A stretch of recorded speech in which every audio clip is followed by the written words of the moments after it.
Good morning, Thea. Good morning, Nan. Welcome to this morning. Good morning, Jean.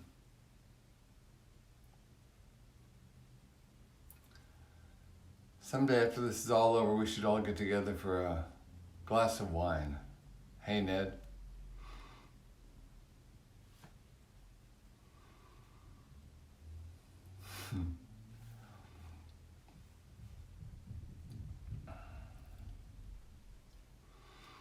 So,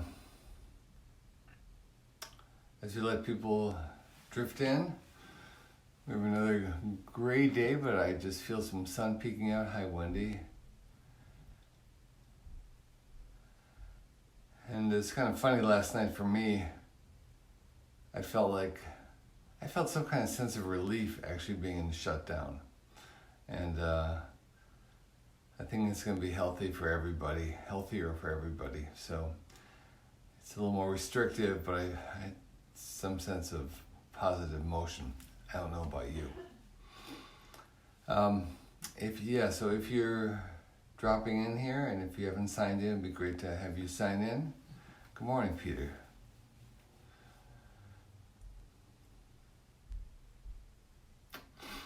And let's start the day right away again with just working with our breath.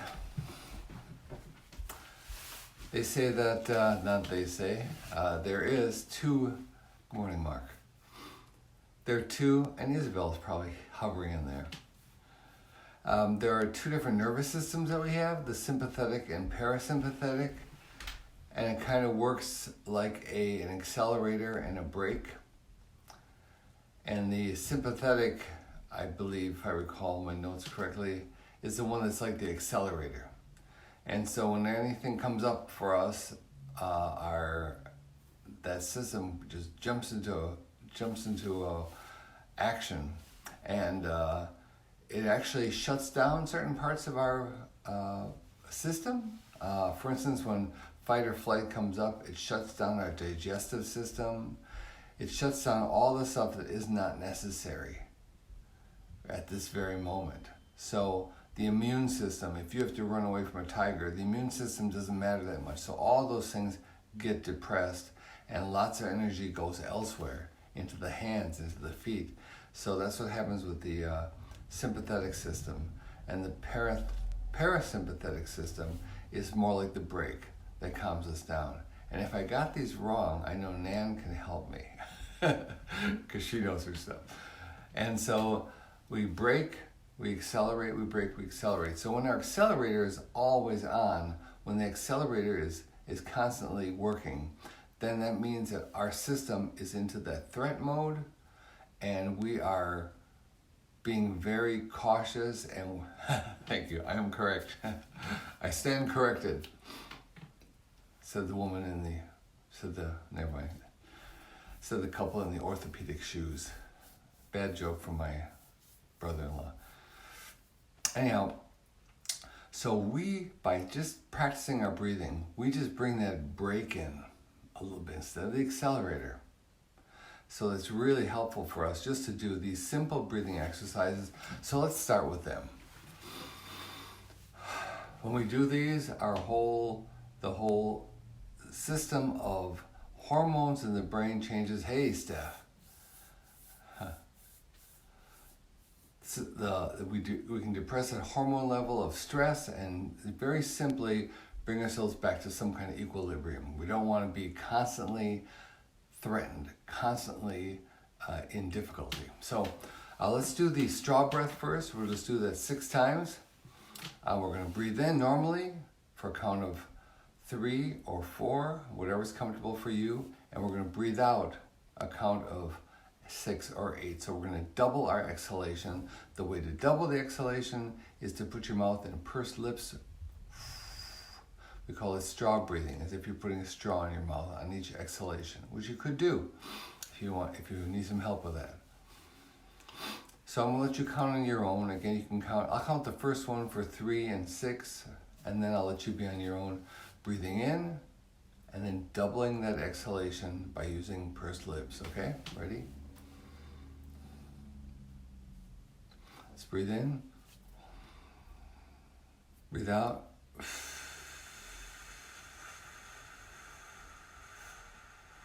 Breathe in, breathe out.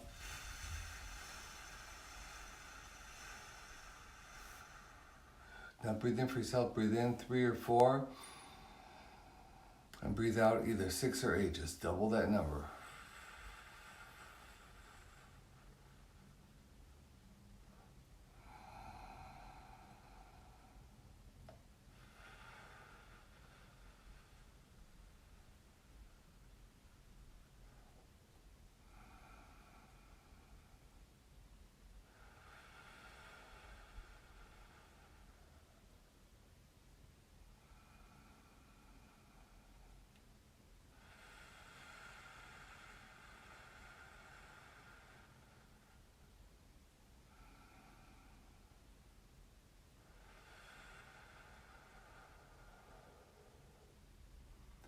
Now just check in how you feel for a moment,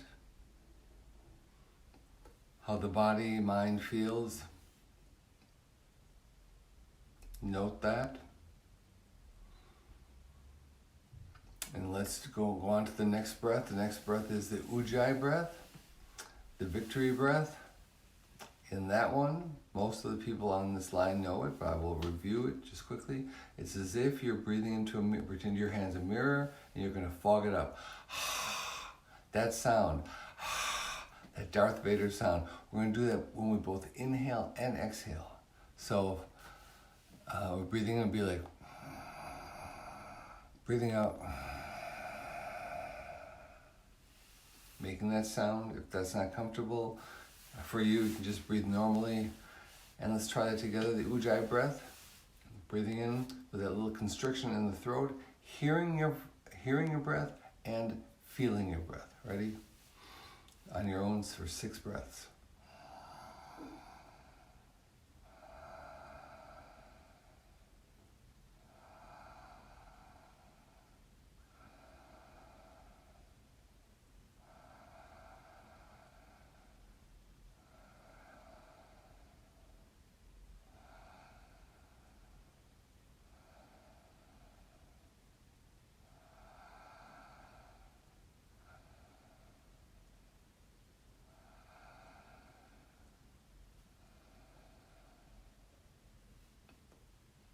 All right. So that is the parasympathetic nervous system going into putting on the brake a little bit. I don't know if you sense that in yourself, but that's what's going on. Say the brain scientists, say the neuroscientists. Okay, so remember, just purely on the level of just keeping our Rose, keeping our level of stress down, keeping our immune system up, we can do this practice multiple times a day. Not just at this time. Look, it takes 1 minute. Take whatever time you feel the stress coming up and try to decelerate the whole thing. Very helpful, and it can be done 20 times a day. So please feel free, 40 times a day. All right, so let's move into the meditation part of our practice. Here's our plan. The plan is we first set our body and our senses, and we notice ourselves in this space.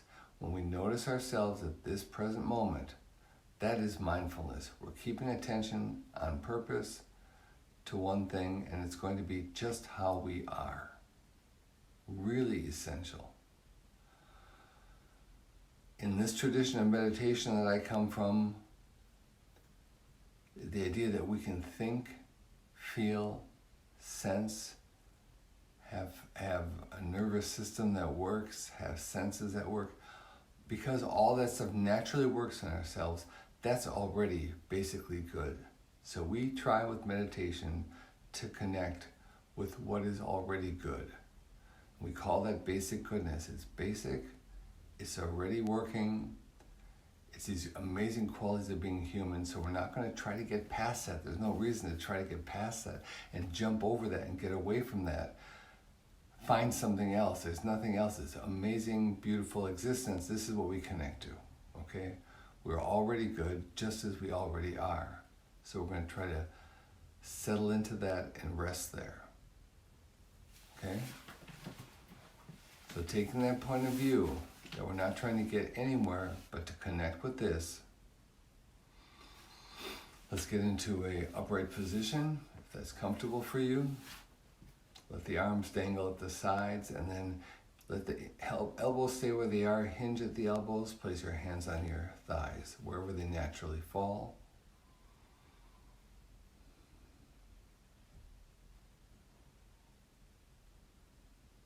And just sit here for a second. Feel your body on the cushion. I don't know about you, but I feel tension in my hips, and I just have to wiggle a little bit just to relax that tension. It's my fight, flight, or freeze just popping up. Just relax it, soften. Head tilted just ever so slightly, as if you just touch your chin a teeny bit. Jaw relaxed.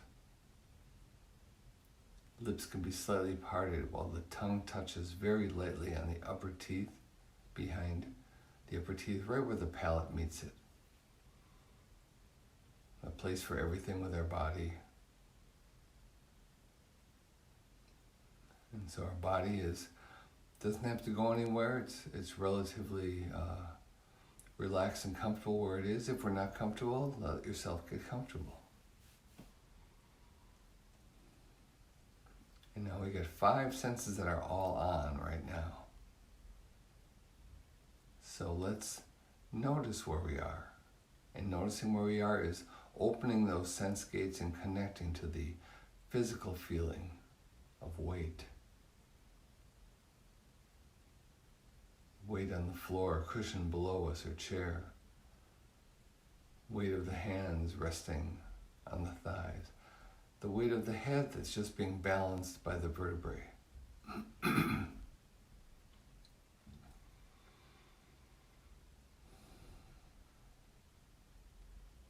Sounds that are around us, the place we are in this room,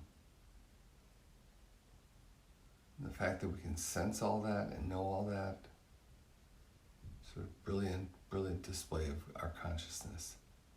Very simple, but rather stunning. So with our eyes just slightly open, looking slightly downward, just trying to reduce our input in a sense, but still we're open, all systems on, just humming.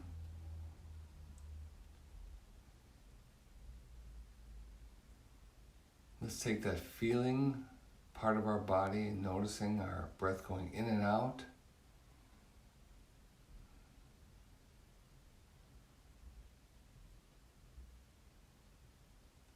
Our diaphragm may be moving in and out. Wherever we feel the breath, that's a good thing. That's already good. And choose wherever you feel the breath more strongly. We say to kids, where you feel the breath the best. You can trust that.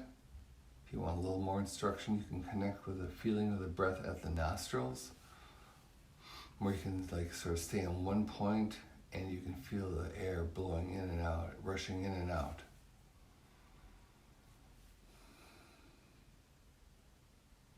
And let your mind just rest there for a moment.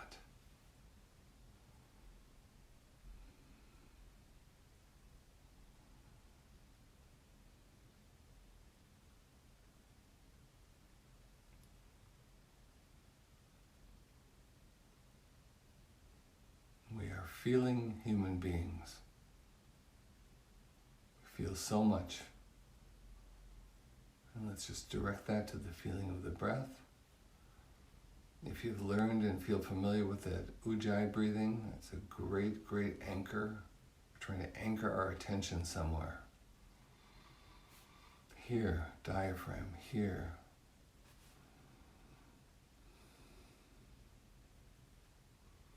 And we can anchor it with that sound and feeling of the breath at the back of the throat, whatever you prefer.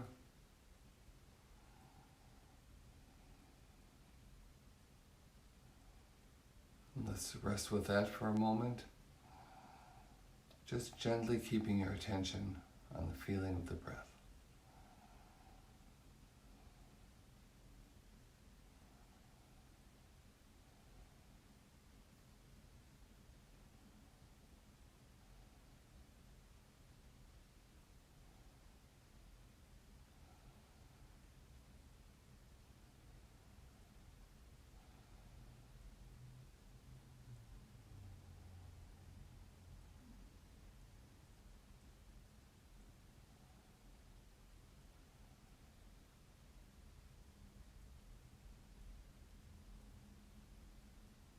As always, when thoughts come up, we notice the thoughts.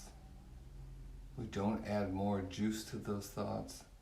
We don't keep the ball rolling. We just notice it. Bring our attention back to the feeling of the breath. We know our thoughts happen. We notice them. It's great that we do. That's already good.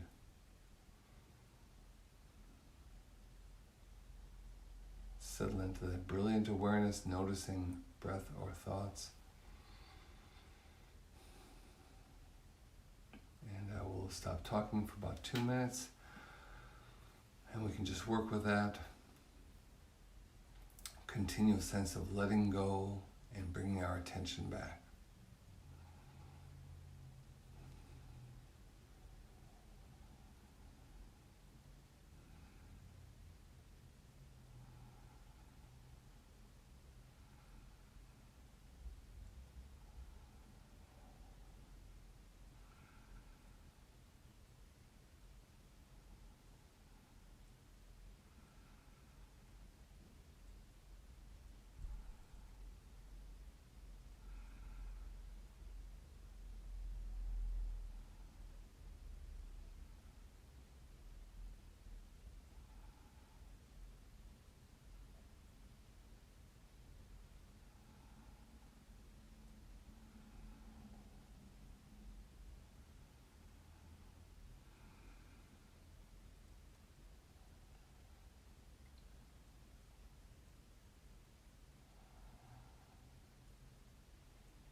This brilliant awake mind just notices even when we're having the end of a thought or a feeling, and we jump back to our sense perceptions.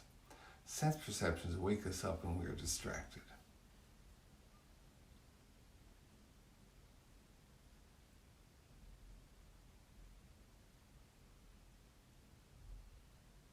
They're always on.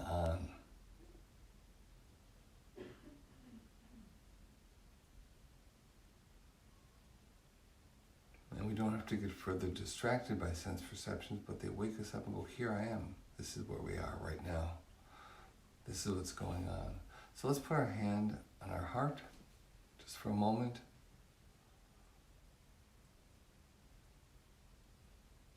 And let's just notice how that feels.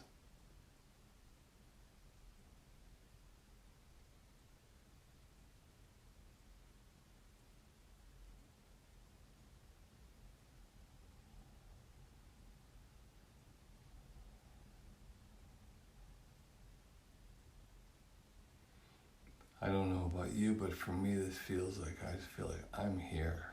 And I feel a great tenderness because of the heart, I believe. And this is a good, call this in Sanskrit a mudra, just a hand position that signifies something. Now we'll bring the chime. And as I bring the chime, this is our transition time where we stop doing our practice. Breathe back to normal.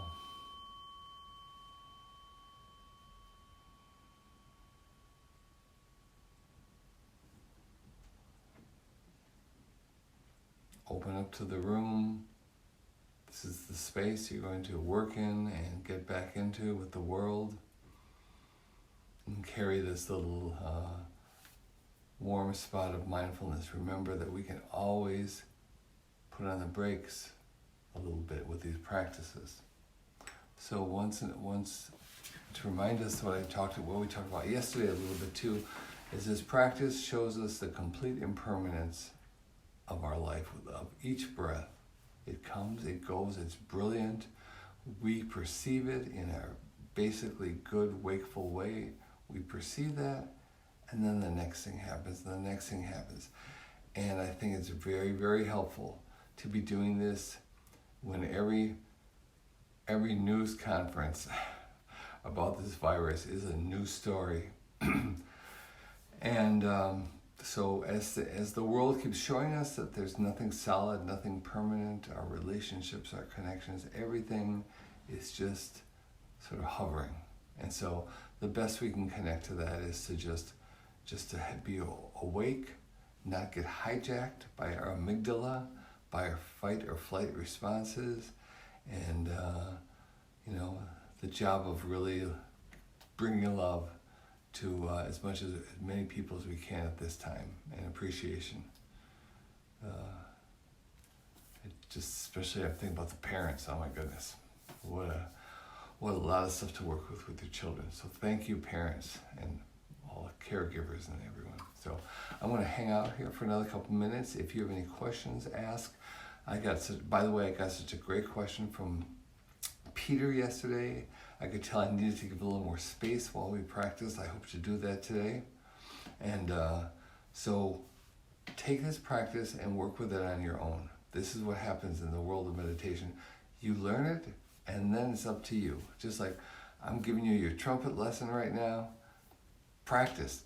That's the deal. That's the deal. That's how you get familiar with it. That's how you explore the little connections and the things.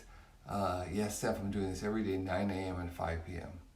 So those little connections, we just keep making those and making those and making those. And we, in our practice, when we practice on the cushion by ourselves or on a chair, wherever we are, in our car, when we do that, we start getting more fine-tuned.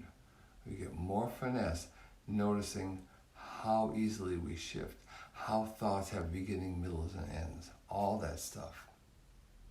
So please connect with it, learn something on your own, not just this moment, and then you can bring a lot to other people as you get familiar with this. I've been through a lot of training as a meditation instructor, hours and hours and hours and hours and days and days and days. But in this world of emergency, I'd say learn it yourself, get familiar yourself so you can bring something to other people. This is very valuable, and you got to scale it up now. You're not going to get through the training process with your diploma and your pin. Okay, so enjoy it. Nan says she loves the hand to heart. Simple gesture actually releases oxytocin, the feel-good hormone. Yeah, I keep talking about those feel-bad hormones, like cortisol and epinephrine. Oxytocin is the one that gets released when we're putting the brake on. Yay, oxytocin. Thanks, Nan. Nan's a great expert, and she's been co-running the company Reset Mind Body. So a great resource for mindfulness and the science behind it. And she's a sweetie. So any other questions or comments? Again, I'll hover about another minute. I'll put this onto the web page, the Facebook page, When Bad Lands. This is now out of, they no longer have it at Boswell's. It was the last two copies sold, and the nature of the world these days is that it's going to take a while to get it back for them. So we're trying to fix that a little bit right now. I'm not sure if any other bookstores are even open in town right now, but normally you can write an email to the bookstore to order one or through Amazon, but I love to support our local people. This is my manual. I wrote it when bad lands, which is now. All right, 9 a.m., 5 p.m. Website is listed here with more meditation videos, and share it to any friends who are interested. Holla. All right. Thank you, everybody. See you later. Have a good day.